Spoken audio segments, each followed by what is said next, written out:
Hello students, today is September the 11th, 2015. It's Friday. Here are your announcements. I'm wearing my top shirt today. I'm not just wearing a light blue t-shirt.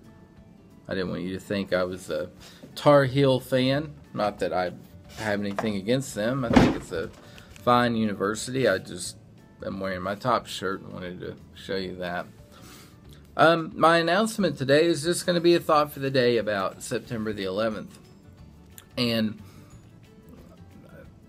I don't want to talk about anything about September 11th except for one thing that always will stick out to me.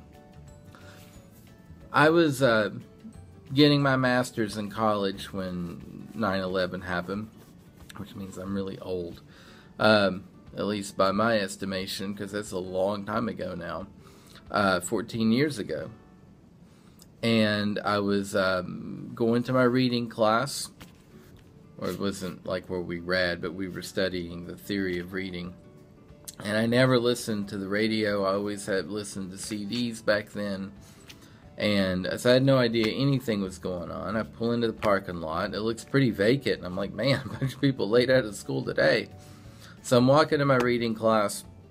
When I get there, my teacher, whose name escapes me now, Dr. Melendez, told me, hey, Jason, come here, let's turn on the TV, you need to see what's happened.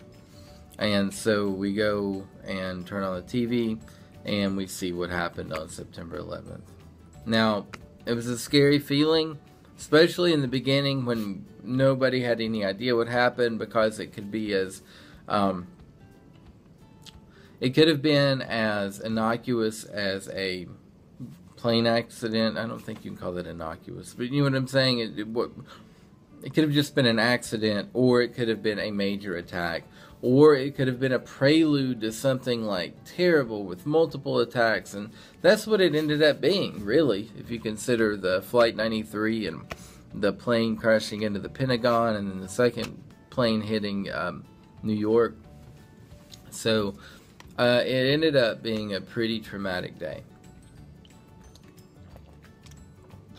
The good thing that came out of that,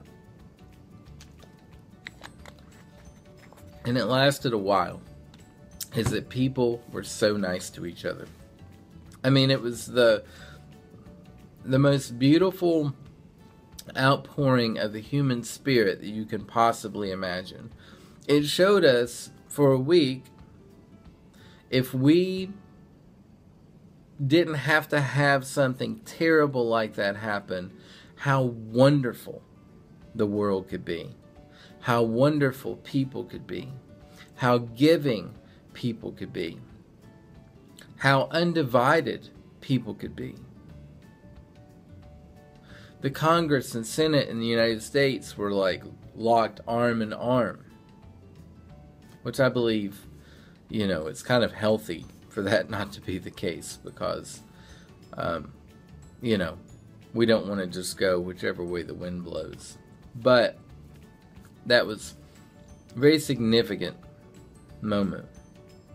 For a while, pretty much everybody laid off the president because, you know, it's going to be this is a tough thing to figure out for anybody, much less the president of the United States.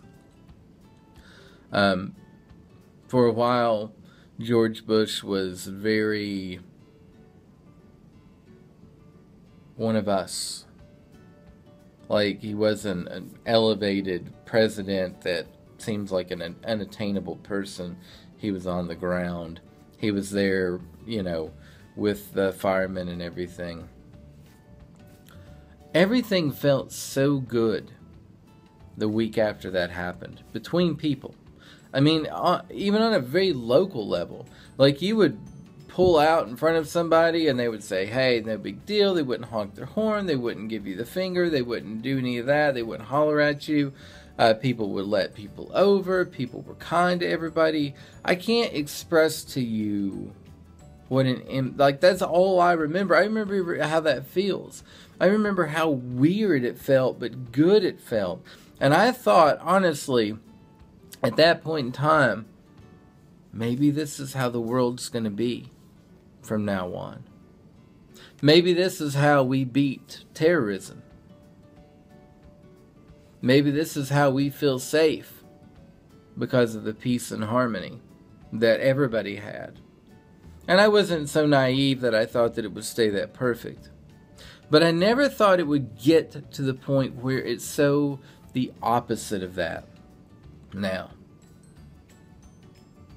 People shooting. I mean, this has always happened. But it just seems so much of who we are now. So much violence in our culture. So much racial division. So much division over religion. So much division over politics. So much division over everything. And you have to remember that 9/11 was not pre-internet. It was definitely after the internet boom. But it was really pre-social media. So that's one of the things that you really have to take into account, is that perhaps social media has accelerated the erosion of everyone's soul, because you're not accountable for what you say. You're not accountable for how you treat people. It just happens and then you move on. So those are my thoughts on 9/11. It should not take an airplane crashing into a building and killing thousands of people for us to be nice to each other. The only way that's going to happen is if it starts with me, starts with you, starts with everybody. And there's that quote, that be the change you want to see in the world. Started out by being nice. And then there's the other thing that says it does not cost one dime to be a good person. Thought for the day.